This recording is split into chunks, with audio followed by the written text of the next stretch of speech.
අපි මේ සෙෂන් එකේදී කතා කරමු රසායනික ප්‍රතික්‍රියා ගැන. රසායනික ප්‍රතික්‍රියා යටතේ අපි සංයෝජන කතා කළා, වියෝජන කතා කළා. අද අපිට කතා කරන්න තියෙන්නේ ඒක විස්ථාපන. ඉස්සෙල්ලා මේක තිබ්බ සිලබස් එකේ ඒක ප්‍රතිස්ථාපන කියලා. ද්විත්ව ප්‍රතිස්ථාපන කියලා. දැන් තියෙන්නේ ඒක විස්ථාපන, ද්විත්ව විස්ථාපන කියන වචන දෙකෙන් තමයි තියෙන්නේ.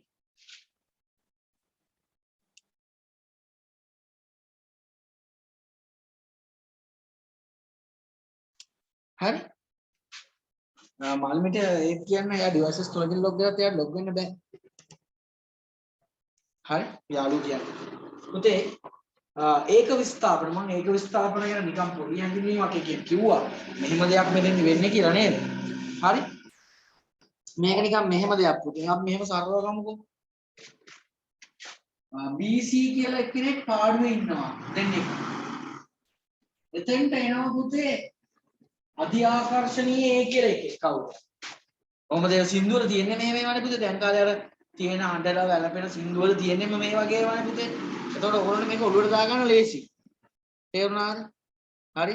යන්න එපා මාව දාලා කලින් කිව්වනම් මට මගෙන් හැරෙන්න තිබුණා. මිනිහ කොට දාගෙන කන්නම්මා. ඒ වගේ වෙන දැන් තියෙන්නේ. ඉතින් මතක තියාගන්න මේ A ඇවිල්ලා B ට වඩා අධි ආකර්ෂණීය. එතකොට මොකද වෙන්නේ? B ඉවතට විසි වෙනවා. A C ත් එක්ක කරනවා. A C කියලා එකක් කරනවා. B ඉවතට විසි වෙනවා. හරි? එක්කෙනෙක් එළියට විසි වුණා. එක්කෙනෙක් එළියට විසි වුණා. එක්කෙනෙක් එළියට විසි වුණාම අන්න ඒකට කියනවා පුතේ මොකද්ද? ඒක විස්ථාපන. එක්කෙනෙක් විස්ථාපනය වුණා. ඒක විස්ථාපන. ප්‍රතික්‍රියා. ඒක විස්ථාපන. එකෙක් විස්ථාපනය වුණා. හරි? අපි බලමු මොකද්ද මේ කියන කතාව කියන්නේ. සරල උදාහරණ දීලා තියෙනවා. සරල උදාහරණයක්. සරලම උදාහරණේ නෙමෙයි ඔය උඩ දීලා තියෙන්නේ. අපි දන්නේ සරලම උදාහරණයක් ගමු. මැග්නීසියම් පටිකෑල්ල දානවා HCl හයිඩ්‍රොක්ලෝරික් අම්ල ද්‍රාවණය MgCl2 හැදෙනවා H2 ගෑස් එක බැලන්ස් කරන්න ඕනේ. ඒක මම පස්සේ කියන්නම්. මෙතන දෙකක් දාන්න ඕනේ. ඒක තමයි ඊළඟට ඉගෙන ගන්න. බලන්නකෝ. මැග්නීසියම් ඇවිල්ලා හයිඩ්‍රජන් පැන්නුවනේ පුතේ. මැග්නීසියම් ඇවිල්ලා හයිඩ්‍රජන් පැන්නුවා. පන්නලා දැන් යානේ ක්ලෝරින් එක්ක ඉන්නවා. දැන් හයිඩ්‍රජන් පැත්තක ඉන්නවා. හරිද? හරි? හයිඩ්‍රජන් දැන් පැත්තක ඉන්නේ පුතේ. එයා ඔබ පන්නලා ඔබ ඵලයන් කියලා පන්නලා දානවා. ඒක විස්ථාපන. ඒක විස්ථාපන. තේරුණා? සරල උදාහරණයක් කිව්වේ. අපි බලමු පොතේ තියෙන උදාහරණ මොනවද කියලා. හරි? පොතේ තියෙන උදාහරණ මොනවද කියලා කියමු. හරි? පළවෙනි එක. කොපර් සල්ෆේට් ද්‍රාවණයකට කවුද ලොග් වෙන්න බැරුව.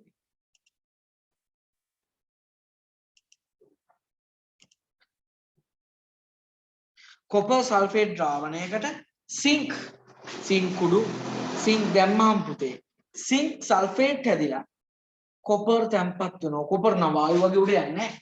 කොපර් පතුල තැම්පත් වෙනවා. පරීක්ෂණාලේ පතුල කොපර් තැම්පත් වෙනවා. රත්තරන් වගේ තැම්පත් වෙනවා. අන්න ඒක තමයි පුතේ මේ කියලා තියෙන්නේ. තේරුණාද? අපි කියවන්න දෙමු. අදාළ පල්ලෙහා පැත්තේ නම් කියවන්න දෙනවා වෙන්නේ.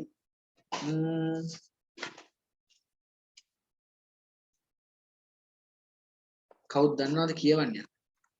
ඒක. ඉස්සෙල්ලා හෂේන්නේ කියුවේ.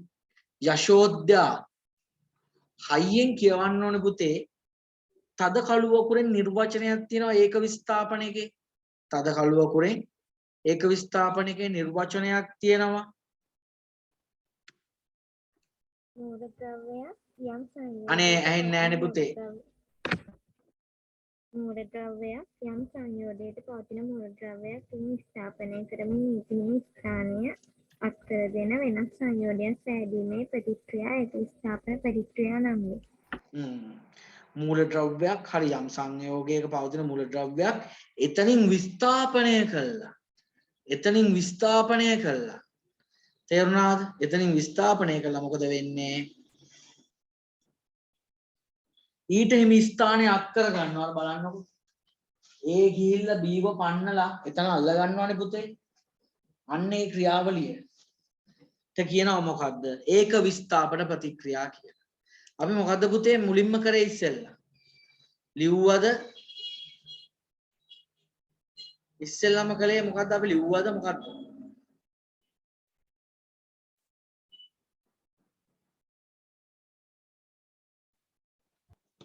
ඈ? කියන්නේ නැහැ කවුද?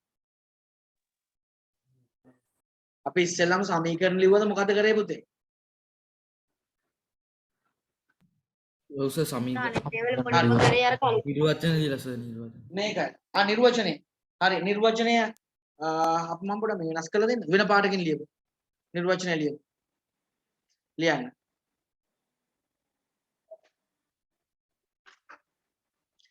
මූලද්‍රව්‍යයක් විසින්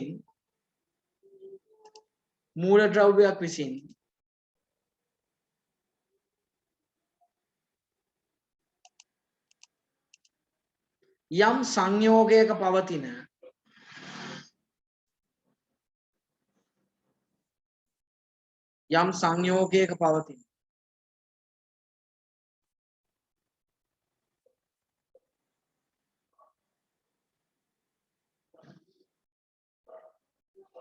මූලද්‍රව්‍යයක්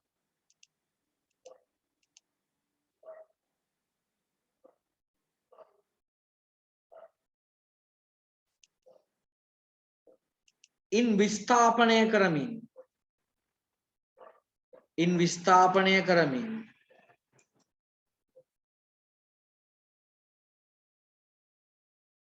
ඊට හිමි ස්ථානය මම ඒකට අදාළ වීඩියෝ එකක් අප්ලෝඩ් කරා පස්සේ බලන්න ඊට හිමි ස්ථානය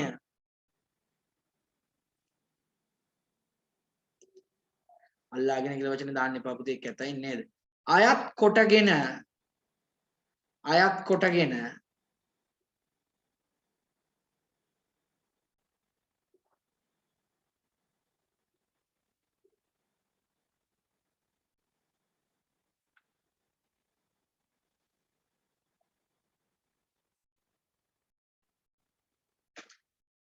වෙනත් සංයෝගයක් සෑදීමේ ක්‍රියාවලිය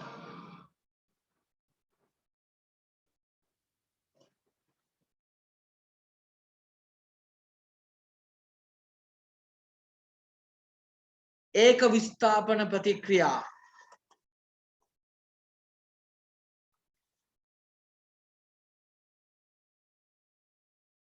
ලෙස හැඳින්වේ.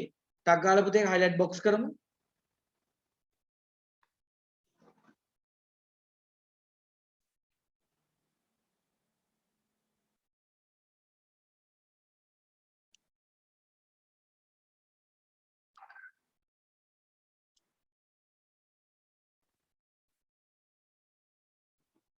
ඒවා විස්ථාපනය වෙන්නේ කොහමද? විස්ථාපනය වෙන්නේද? ඉවත් වෙනවා පුතේ. එක්ක වායුවක් විදියට, එක්ක පතුලේ තැම්පත් වීමක්, එක්ක යම් පෘෂ්ඨයක් මත තැම්පත් වීමක්.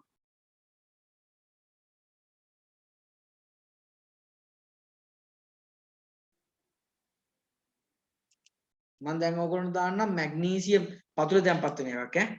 Magnesium copper sulphate. ඒක නම් ලස්සනට පේනවා කලින් එකට වඩා පතුලේ හොඳ ලස්සනට තැම්පත් වෙනවා පුතේ. කලින් එක එච්චර සාර්ථකව සිද්ධ වෙන්නේ නැහැ. මේක බලන්න. දෙවෙනි එක හොඳට බලන්න. ඕවා ඉතින් දෙයියනේ කියලා ඒ වලින්ද බලන්න පුතේ පොඩ්ඩක්. හරි.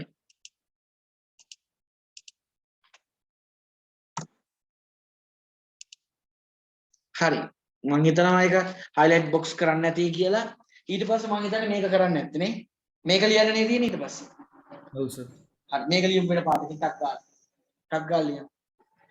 එදා ලියපු පාඩම තෝරගන්න පුළුවන් නම් හොඳයි.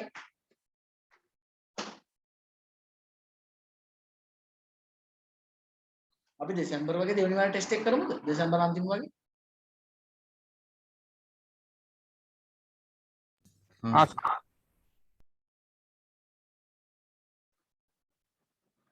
මේ 25 කියන්නේ නත්තල් දවස් සෙන්සුරාදා දවසක් එන්නේ ළමයි.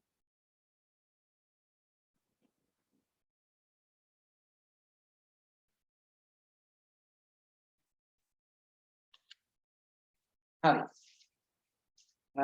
ලියමු.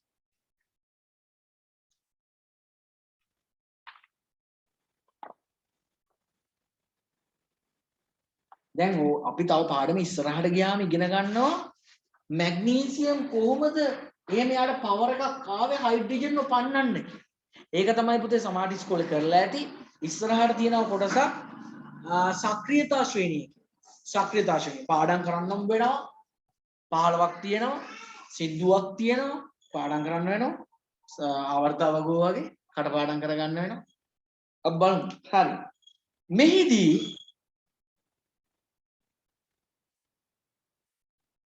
යම් මූලද්‍රව්‍යක හෝ සංයෝගයක පවතින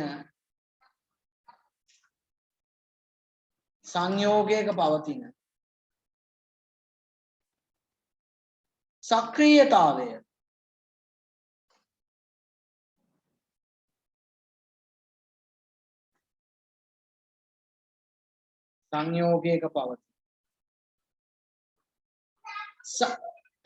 සක්‍රියතාවයේ ස්වභාවය ඒ කෙරෙහි බලපෑමක් ඇති කරයි. බලපෑමක්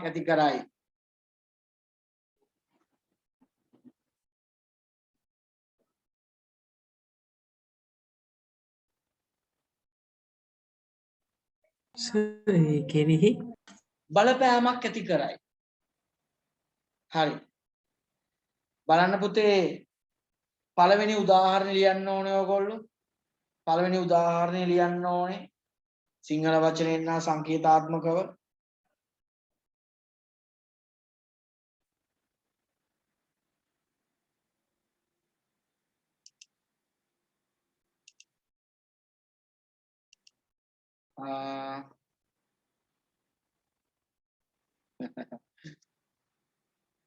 බලලා ඉන්නවද කියලා අහනවා. ඒ ඇත්තට අර කවුද බුලි ගැන දන්නේ අහන්නේ.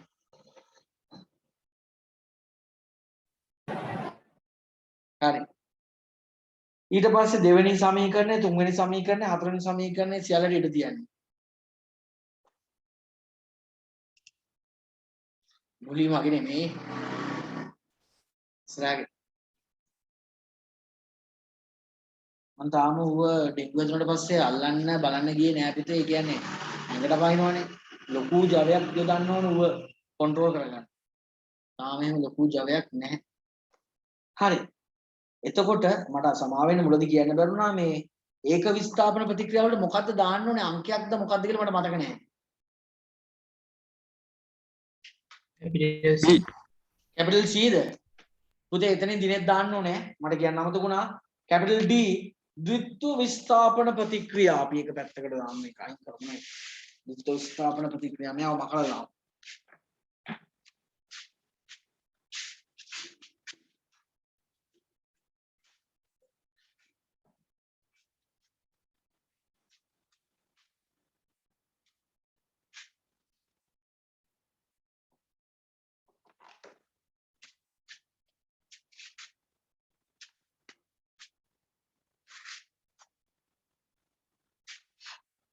A B C D කියලා පාඩුවේ ඉන්න. ඒක මදිනේ. අලිපො ඒක මදි.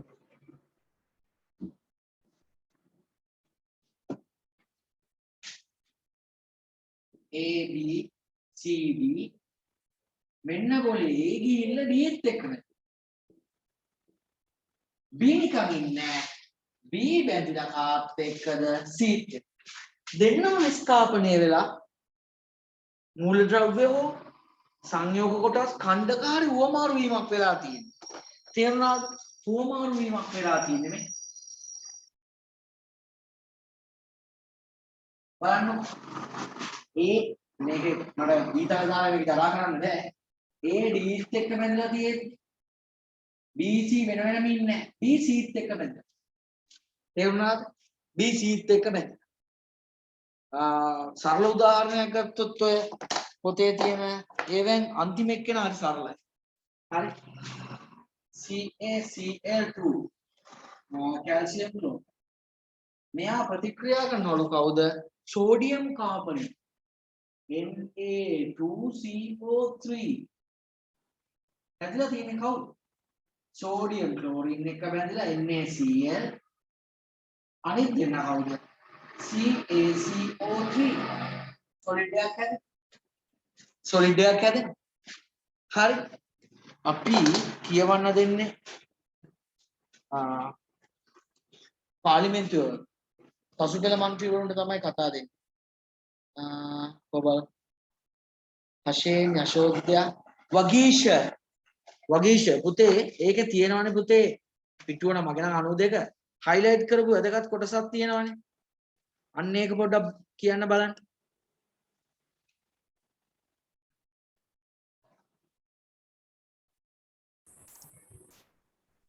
යම් සංයෝගයක් අඩංගු මූලද්‍රව්‍යයක් හෝ අයන ඛණ්ඩයක් හෝ වෙනත් සංයෝගයක් අඩංගු මූලද්‍රව්‍යයක් හෝ අයන ඛණ්ඩයක් සමග හුවමාරු වීම ප්‍රතික්‍රියාවක් ද්විත්ව විස්ථාපන ප්‍රතික්‍රියාව ලෙස හැඳින්වේ. අන්න හරි. එම හෝමාරු වීමේ ක්‍රියාවලියක් තමයි ද්විත්ව ප්‍රතිස්ථාපන එකක් කියලා කියන්නේ. තේරුණාද?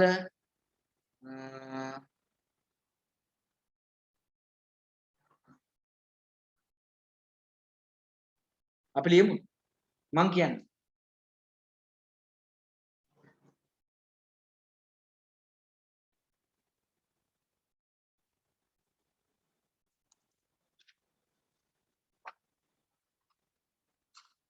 තප්පරයක් නාටික ලකුණු කරෙත් නෑ නේද?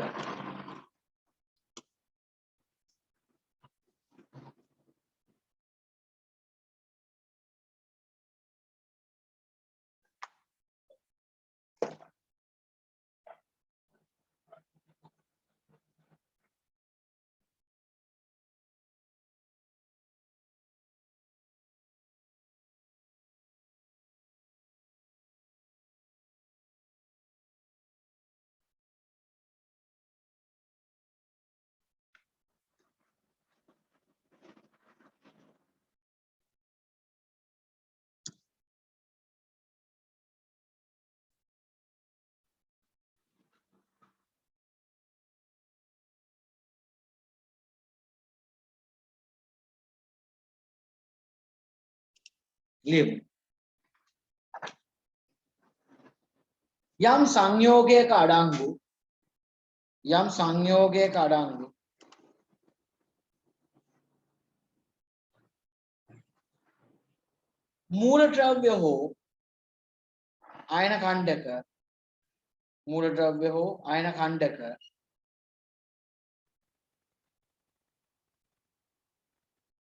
මූලද්‍රව්‍ය හෝ අයන ඛණ්ඩක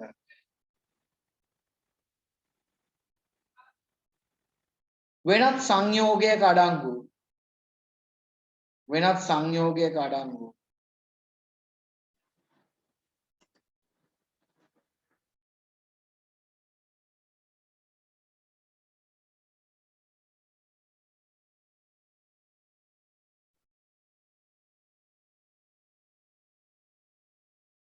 මූලද්‍රව්‍ය හෝ අයන ඛණ්ඩක සමග මම මේ ලියපු එකට අදාළ වීඩියෝ එක අප්ලෝඩ් කරනවා. ප්‍රශ්න දින ඒගොල්ලෝ ස්කන්ධය මැල්ල එහෙම දාන්න.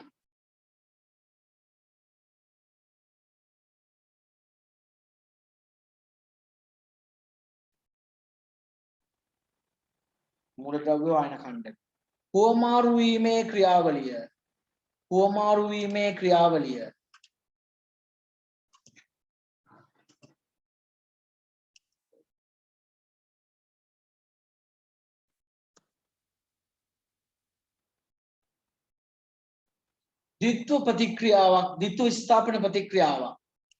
ද්විත්ව විස්ථාපන ප්‍රතික්‍රියාවක්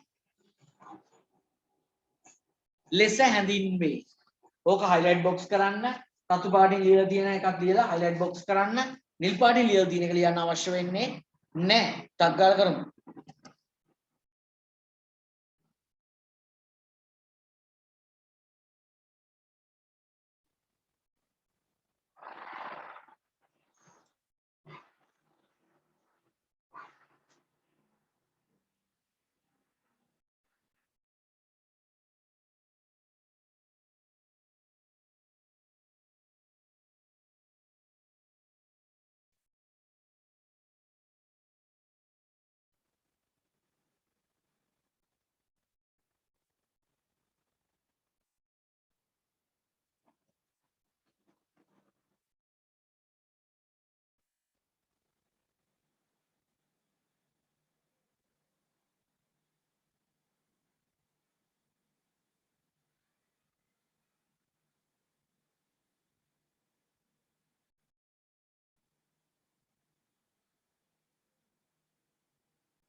හරිද?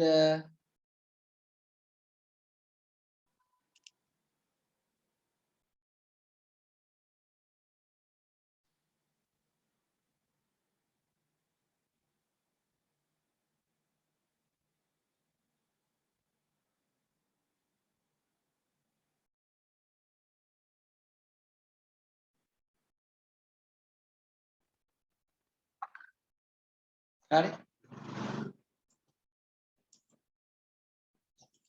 අපි සමීකරණ ටික ගැන කතා කරමු. බේරියම් ක්ලෝරයිඩ් සෝඩියම් සල්ෆේට් එක එකතු වෙලා බේරියම් සල්ෆේට් හැදෙනවා. සෝඩියම් ක්ලෝරයිඩ් හැදෙනවා. සිංහල සමීකරණය හැබැයි අපි චුට්ටක් ඉලිටි නම් හරි නේද? නම් වැල්වට ආරමක් වගේ එකක්. මෙහිදී එක් එක් සංයෝගවල සාමාන්‍යපත්. මෙහිදී එක් එක් සංයෝගවල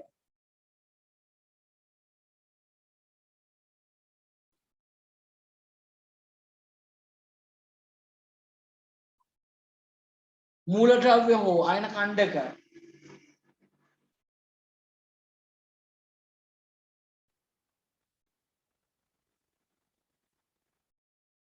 තම සක්‍රියතාවයට උචිත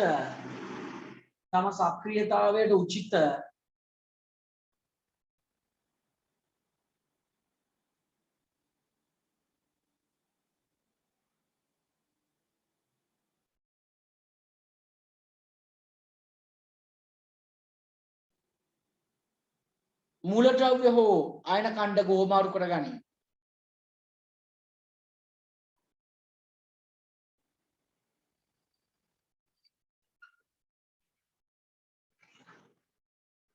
හරි පුතු. පළවෙනි එක බේරියම් ක්ලෝරයිඩ් සෝඩියම් සල්ෆේට් එක ප්‍රතික්‍රියා කරන බේරියම් සල්ෆේට් හැදෙනවා සෝඩියම් ක්ලෝරයිඩ් හැදෙනවා කියලා පෙන්නලා තියෙනවා. දෙවෙනි එක අයන් සල්ෆේට් ෆෙරස් සල්ෆේට් කියන එක තමයි. සෝඩියම් හයිඩ්‍රොක්සයිඩ් භස්මයත් එක්ක ප්‍රතික්‍රියා කරලා ෆෙරස් හයිඩ්‍රොක්සයිඩ් දැන් නම් මතක නෑ. ඒක ෆෙරස් හයිඩ්‍රොක්සයිඩ් හැදෙනවා සෝඩියම් සල්ෆේට් හැදෙනවා. කැල්සියම් ක්ලෝරයිඩ් මම බෝඩ් එකේ ලියලා තියෙනවා සෝඩියම් කාබනේට් එක එකතු වෙලා සෝඩියම් ක්ලෝරයිඩ් හැදිලා කැල්සියම් කාබනේට් හැදෙනවා. සිංහල සමීකරණ සහ දීලා තියෙන සංකේත සමීකරණ ටික වෙන වෙනම ලියන්න ඉඩ තියන්න.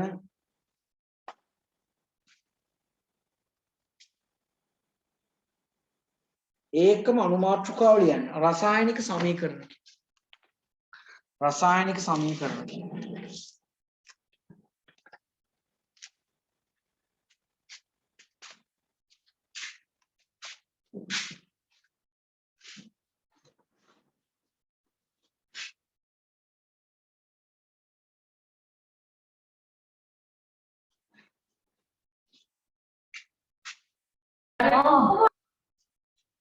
මයික් නම් කරගන්න. හරි පුතේ. මේ රසායනික සමීකරණ ලියද්දී ඒවේ රසායනික ක්‍රියාවලියට සම්බන්ධ වෙන්නේ පුතේ කවුද?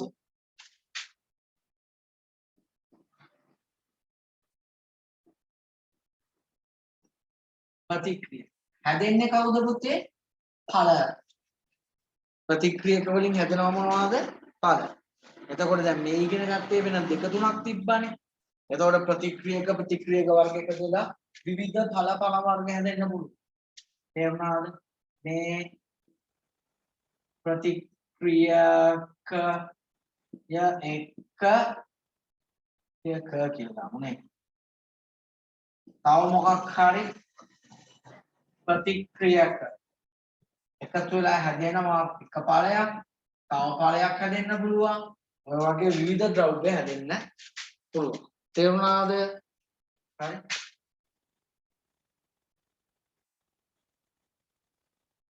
හරි. මේකත් ලියන්න ඕනේ. මම කිව්වම ලියන්නේ. ඒක මම කොටු කරේ නැහැ. මම ඒක කොටු කරන්න වෙන පාඩයක්. එතකොට මට කීයද යන්නේ? ඔය අදාළ පාඩයෙන් කොටු කරලා දෙන්න ලියන්නේ. හරි. ලියමු. ප්‍රතික්‍රියාවකට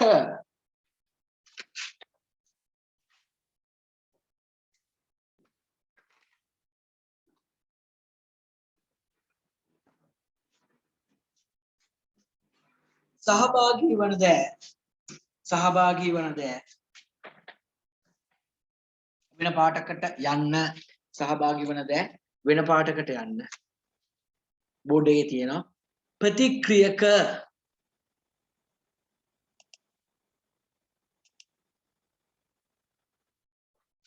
ලෙස හැඳින්වේ.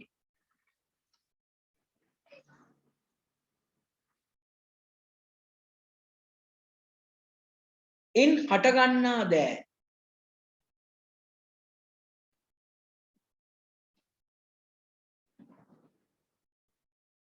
වෙන පාටකට යන්න. ඵල ලෙස හැඳින්වේ. ලෙස හැඳින්වේ වර්ණ පාට. ඵල ලෙස හැඳින්වේ.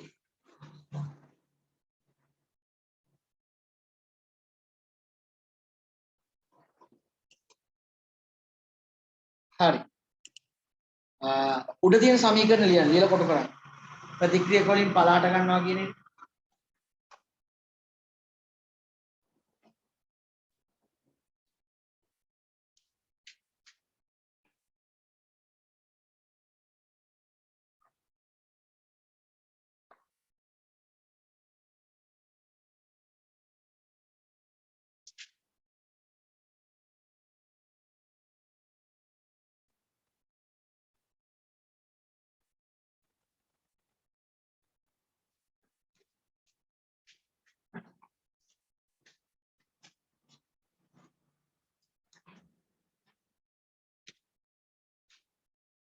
හරි අපි අලුත් ඡේදයකට යමු.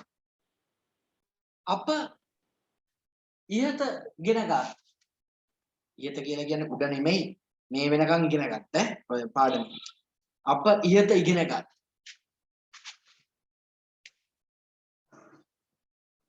සියලුම ප්‍රතික්‍රියාවලදී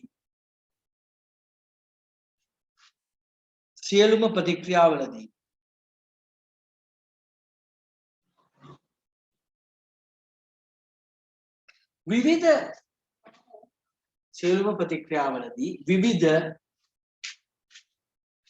ප්‍රතික්‍රියක සහභාගී වන අතර විවිධ ඵල හටගනී.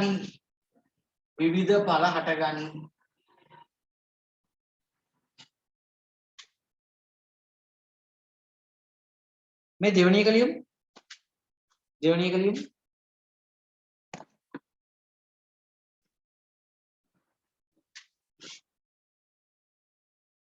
හරි. හරි. අලුත් ඡේදයක. මෙලෙස රසායනික සූත්‍ර ලිවීමේදී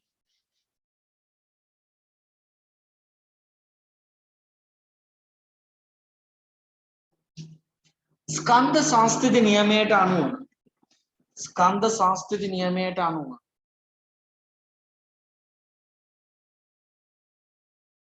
ප්‍රතික්‍රියක හා ඵලවල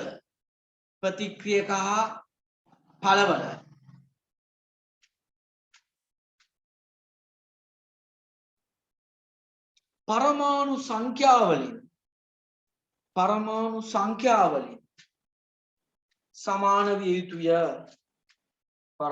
සංඛ්‍යාවලින් සමාන විය යුතුය.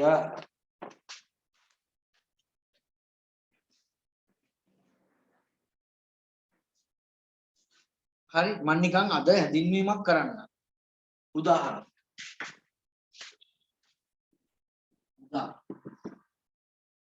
මැග්නීසියම් සොලිඩ් එක හැදෙනවා MgO සොලිඩ්. ඒක ගැන හිතන්න එපා වරන්නකදී. මේ පැත්තේ පරමාණු කීයද මැග්නීසියම් පරමාණු मैग्नीशियम परमाणु ऑक्सीजन परमाणु मैग्नीशियम परमाणु ऑक्सीजन परमाणु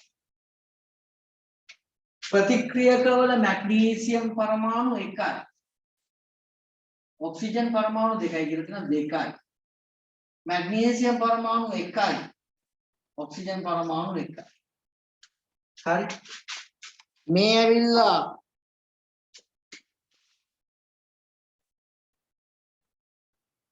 प्रतिक्रियक මේ ඇවිල්ලා ඵල හරි එතකොට බලන්න මේ පැත්තේ මැග්නීසියම්ගේ පරමාණු ගාන එකයි මැග්නීසියම් පරමාණු ගාන සමානයි. හැබැයි ඔක්සිජන් දෙකයි මෙතන එකයි. තේරුණාද? ඒක හරියන්නේ නැහැ. ඒක බැලන්ස් කරන්න. ඒක බැලන්ස් කරන්න. ඔයගොල්ලෝ මොකද කියන්නේ මේ ඊළඟ සෙෂන් එකෙත් කරන්න කැමතිද?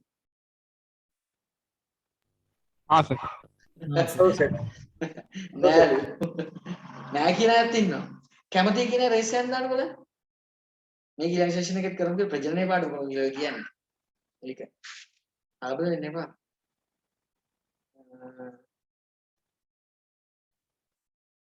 නානේ කට්ටිය ගොඩක් ඉන්නවා. සර් මාල්මිව ඇඩ් කරගන්න. කරගන්න. මල්ලිමේ මම හිතන්නේ ඩිවයිසස් 15කින් විතර ඇඩ් කරගත්තද කොහෙද? දැන් මට කරන් දින ගෙදරට ගිහලා එකන් අයලා පන්තිෙන් ඉඳලා උගන්නන්න තමයි. හරි. මේ හරි අපි මේ බලමුකෝ.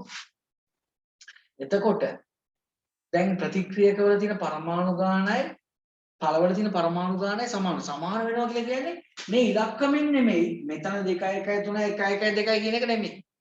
මැග්නීසියම්ගේ පරමාණු ගාන මැග්නීසියම්ගේ පරමාණු ගාන. හරි. අපි ඒක වෙන පාටකින් දාමු. මෙහෙම කරමු. මෙයාගේ එකයි මෙයාගේ එකයි. ඒක දුරු පාටින් දාමු. හරි එතකොට. ඔක්සිජන්ගේ තමයි ප්‍රශ්නේ ඇවිල්ලා තියෙන්නේ. ඔක්සිජන්ගේ තමයි ප්‍රශ්නේ ඇවිල්ලා තියෙන්නේ. මම මොකද කරන්නේ? මේක වෙනසක් කරන්න උත්සාහ කරා. Mg solid එක then O2 gas එක විතලයක් MgO solid. හරි මේ වෙනසක් කරන්න බලාපොරොත්තු වෙනවා නම් ඒ දාන ඉලක්කම උඩින් දාන්නත් බෑ යටින් දාන්නත් බෑ මැද්දෙන් දාන්නත් බෑ පස්සෙන් දාන්නත් බෑ දාන ඉලක්කම් ඉස්සරහින් තමයි දාගෙන යන්න ඕනේ. දාන එකක් ඉස්සරහින් දාන්න. තේරුණාද? දැන් එතකොට අපි බලනවා මෙයාගේ 1 1 එයා හරි අවුලක් නෑනේ. එකක් කරන්න එපා ඔක්සිජන්. එහෙම ඉතලා අපි මෙතන ඉස්සරහට දෙකේ ඉලක්කම දාමු. හරි. මෙතන ඉස්සරහට දෙකේ ඉලක්කම. දැන් එතකොට මේ දෙකේ මැග්නීසියම්ත් වැඩි වෙනවා ඔක්සිජනුත් වැඩි. හරි. දැන් අපි ගාව ඉන්නේ කවුද කියලා බලමු.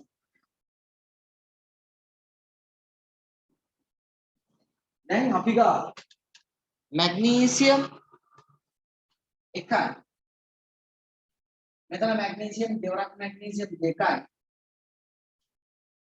ඔක්සිජන් දෙකයි. දෙවරක් ඔක්සිජන් දෙකයි. දැන් ඔක්සිජන් බැලන්ස් දැන් මැග්නීසියම් පිස්සුවක් කියලා ලබනවා. මැග්නීසියම් පිස්සුවක් කියලා. තේරුණාද? එතකොට අපි දැන් ඊළඟ පියවරට යනවා. ඊළඟ පියවරට යන්න අදාළ වෙන මම ලින්ක් එක එවන්න.